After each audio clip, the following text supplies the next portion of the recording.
The Isthmus of Chignecto is an isthmus bordering the maritime provinces of New Brunswick and Nova Scotia which connects the Nova Scotia peninsula with North America. The isthmus separates the waters of Chignecto Bay, a sub-basin of the Bay of Fundy, from those of Baie Verte, a sub-basin of the Northumberland Strait which is an arm of the Gulf of St. Lawrence. The isthmus stretches from its northerly point at an area in the Petite Kodiak River Valley near the city of Dieppe, New Brunswick to its southerly point at an area near the town of Amherst, Nova Scotia. At its narrowest point between Amherst and Tignish, the isthmus measures 24 kilometers wide. Because of its strategic position, it has been important to competing forces through much of its history of occupation. The name Chignecto derives from the Mikmaw name Chignect, meaning drainage place. The name of the Mikmaw district in which the isthmus is located. Geography. The majority of the lands comprising the isthmus have low elevation above sea level. A large portion comprises the Tantramar marshes, as well as tidal rivers, mudflats, inland freshwater marshes, coastal saltwater marshes, and mixed forest. Several prominent ridges rise above the surrounding lowland and marshes along the Bay of Fundy shore, namely the Fort Lawrence Ridge, the Orlac Ridge, the Sackville Ridge, and the Memramcook Ridge. In contrast to the Bay of Fundy shoreline in the west, the Northumberland Strait shoreline in the east is largely forested with serpentine tidal estuaries such as the Tignish River penetrating inland. The narrowest point on the Northumberland shoreline is opposite the Cumberland Basin at Baie Verte. If sea levels were to rise by 12 meters, the isthmus would be flooded, effectively making mainland Nova Scotia an island. Transportation. A key surface transportation route since the 17th century. The Isthmus of Chignecto was crossed by French and later British military roads to the Tantramar marshes and along the strategic ridges. In 1872, the Intercolonial Railway of Canada constructed a main line between Halifax, Nova Scotia and Moncton, New Brunswick across the southern portion of the isthmus. It skirted the edge of the Bay of Fundy while crossing the Tantramar marshes between Amherst, Nova Scotia, and Sackville, New Brunswick. In 1886 a railway line was built from Sackville across the isthmus to Port Elgin and on to Cape Tormentine. The latter was a port for the ice boat service. In 1917 a rail ferry service to Prince Edward Island was established by Canadian National Railways to connect with the Prince Edward Island Railway. In the mid-1880s, the isthmus was also the site of one of Canada's earliest mega-projects. Construction of a broad-gauge railway from the port of Amherst to the Northumberland Strait at Tignish for carrying small cargo and passenger ships. This ship railway was never successfully operational, and construction was abandoned shortly before completion. In the 1950s, while construction of the St. Lawrence Seaway was underway, a group of industrialists and politicians from the Maritimes called for a Chignecto Canal to be built as a shortcut for ocean-going ships traveling between St. John and U.S. ports to the Great Lakes to avoid traveling around Nova Scotia. The project never progressed beyond the survey stage. In the early 1960s, the Trans-Canada Highway was built on the isthmus to connect with Nova Scotia and Prince Edward Island. Route 2 in New Brunswick and Highway 104 in Nova Scotia were built parallel to the existing Canadian National Railway trackage. This interprovincial highway was upgraded to a 4-lane expressway in the 1990s. Route 16 in New Brunswick was built from an interchange with Route 2 in Orlac to the ferry terminal at Cape Tormentine. This was subsequently modified in 1997 to connect with the Confederation Bridge at Cape Germain. History. The first European settlements on the isthmus were French. The isthmus became the location of the historic dividing line between the British colony of Nova Scotia and the French territory. French military forces established Fort Beausejour on the Orlac Ridge in 1749 in response to the British construction of an outpost called Fort Lawrence on the ridge immediately to the east. Between the two ridges was a tidal stream called the Missacoche River, which France generally accepted to be the boundary between the territories, although the powers had never determined and agreed to an official boundary. France also constructed Fort Gaspereau on the shores of the Northumberland Strait to effectively control travel on the isthmus. King William's War raid on Chignecto. During King William's War, the first of the four French and Indian Wars, the English colonial militia leader Benjamin Church led a devastating raid on the Isthmus of Chignecto at Beaubassin, in retaliation for an earlier French and native raid against Pemaquid, Maine earlier that year. Church and 400 men arrived offshore of Beaubassin on September 20.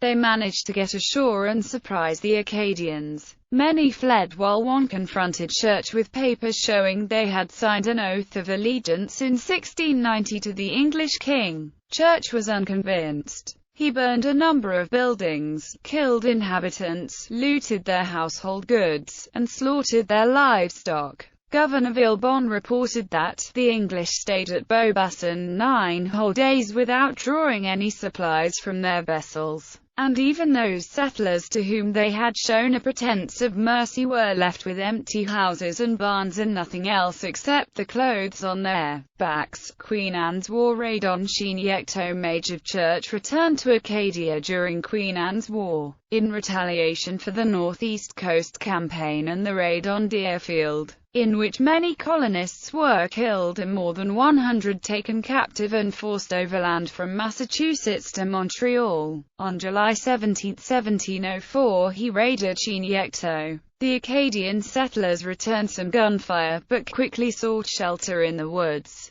Church burned 40 empty houses and killed over 200 cattle and other livestock. On this campaign against Acadia, Church also raided Castine, Maine, Grand Pré, Acute, and Pisiquet. King George's War. During King George's War, Chignecto was used as the staging area for French raids on British Nova Scotia. It was the gathering place for de Ramezay prior to the siege of Annapolis Royal. Chignecto was also the base of Coulon de Valliers prior to the Battle of Grand Pré. Father Le Loutre's War. Battle at Chignecto. During Father Le Loutre's War, conflict in Acadia continued. On September 18, 1749, several Mi'kmaq and Malecite killed 3 Englishmen at Chignecto. 7 natives were also killed in the skirmish. Battle at Chignecto. In May 1750, Lawrence was unsuccessful in getting a base at Chignecto because Le Loutre burned the village of Beaubassin, preventing Lawrence from using its supplies to establish a fort. Lawrence retreated, but he returned in September 1750.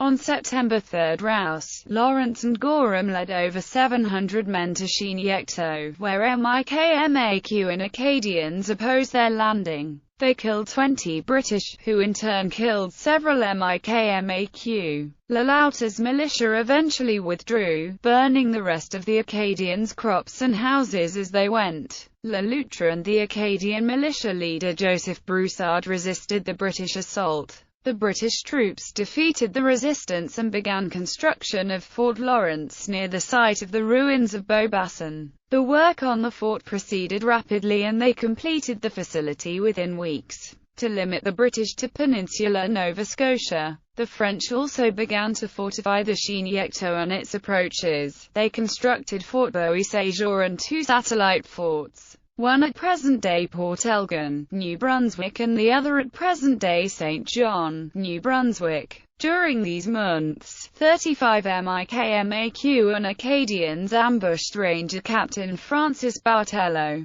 killing him and 6 of his men while taking 7 others captive. The Mi'kmaq conducted ritual torture of the captives throughout the night, which had a chilling effect on the New Englanders. Raid on Chignecto. The British retaliated for the raid on Dartmouth by sending several armed companies to Chignecto. They killed a few French defenders and breached the dikes, allowing the lowlands to flood. Hundreds of acres of crops were ruined, which was disastrous for the Acadians and the French troops. In the summer of 1752, Father Le Loutre went to Quebec and then on to France to raise funds and supplies to rebuild the dikes. He returned in the spring of 1753. In May 1753, natives scalped 2 British soldiers at Fort Lawrence. French and Indian War Battle of Fort Bois-Séjour. A British fleet of 3 warships and 33 transports, carrying 2,100 soldiers from Boston, Massachusetts, landed at Fort Lawrence on June 3, 1755. They attacked Fort Bois-Séjour the following day. The French forces abandoned Fort Gaspereau on June 16, 1755, choosing instead to re-garrison at Fortress Louisbourg. This battle proved to be one of the key victories for the British in the 7 Years' War, in which Great Britain gained control of all of New France and Acadia. On the Isthmus, the British abandoned Fort Lawrence and took over the better-constructed Fort Bois-Séjour, which they renamed Fort Cumberland. Shortly afterwards, the Great Upheaval began when British forces started rounding up French settlers during the Bay of Fundy campaign. Most of these settlers would be deported, with their villages burned behind them to prevent their return. Skirmish at Chignecto during the French and Indian War. At Fort Moncton, one of Captain Sylvis Cobb's soldiers was shot from his horse and killed in an ambush. Cobb assembled 100 troops but was unable to catch the Mi'kmaq. Moncton dispatched 200 men from Fort Lawrence but was also unsuccessful in catching any Mi'kmaq. Raid on Chignecto on September 15. Majors Jedediah Preble and Benjamin Colthwaite took 400 men to destroy an Acadian village a short distance outside of Fort Moncton. Raid on Chignecto on January 20. Boucher sent François Boucher de Niverville to Baie Verte to burn a British schooner. Niverville killed 7 soldiers and took 1 prisoner before burning the ship. Meanwhile, Boucher and his 120 Acadians and Mi'kmaq tried to set up a siege of Fort Cumberland, but ended up escaping capture in a possible ambush. Raid on Chignecto. The Mi'kmaq and Acadians attacked Fort Cumberland on April 26, 1756. During the following 2 days, 9 British soldiers were killed and scalped. Raid on Chignecto. When Boucher moved against Fort Moncton, the British abandoned it and burned it to the ground so that it could not be used by the French. Skirmish at Chignecto. On July 20, 1957, Mi'kmaq captured 2 of Gorham's Rangers outside Fort Cumberland. Skirmish at Chignecto. On September 6, Moncton directed Lt. Colonel Hunt Walsh to take the 28th Regiment and a company of Rangers to Baie Verte to burn what was left of it. When they arrived, it was already vacated. Yorkshire emigration. In 1758, Governor Lawrence issued a proclamation inviting New Englanders to come to Nova Scotia, settle on vacated Acadian lands, and take up free land grants. He also extended the invitation to New England soldiers serving in Canada whose enlistments had expired and who were planning on returning home. Such settlers became known as the New England planters. Following the end of the 7 Years' War in 1763, the British created 3 100,000-acre townships on the Isthmus: Amherst, Sackville and Cumberland, which would later be dissolved into Cumberland County. The drive to attract settlers from New England was not immediately successful. After a few small groups arrived in 1760 and 1761, some families returned home, and the British government decided to look elsewhere for settlers. Between 1772 and 1775, more than 20 ships arrived from England, carrying upwards of 1,000 settlers from Yorkshire to the new townships. The descendants of the Yorkshire emigration continue to be prominent in the area's development and history. American Revolutionary War. Battle of Fort Cumberland in October and November 1776. Local guerrilla and colonial American forces led by Jonathan Eddy and John Allen attempted to take over Fort Cumberland and the Tantramar region. Eddy's attacking force consisted of about 20 Americans from Machias, Maine, 27 Yankee settlers from the St. John River Valley, 140 Milisiat and 4 Mi'kmaq, 21 Acadians from the Memramcook Valley and the Allen family farm, and about 120 farmers from Cumberland, Onslow, and Pictou. Eddy had insufficient forces to capture the fort in a direct assault, so he besieged the fort instead. Rebel sympathizers from Sackville burned some surrounding buildings. After 3 weeks, British forces dispatched from Halifax and Windsor routed the invaders. The British burned 8 of the rebel Acadians' houses and barns at Invermere Farm, Jolly Cur. With winter coming rapidly, the Acadians were forced to relocate with their families to Memramcook. Eddy, Allen and many of the other English-speaking rebels were also expelled from Nova Scotia, but the American colonial government rewarded their efforts with land grants in Maine and Ohio. Bibliography. Chris M. Hand, The Siege of Fort Beauséjour 1755, 2004, Fredericton, Goose Lane Editions and the New Brunswick Military Heritage Project. ISBN 0-86492-377-5. Bernard Pothier, Battle for the Chignecto Forts, 1995, Toronto. Ballymure. Dr. John Clarence Webster, The Forts of Chignecto, 1930, self-published. Grenier, John. The Far Reaches of Empire. War in Nova Scotia, 1710–1760. University of Oklahoma Press, Norman, 2008.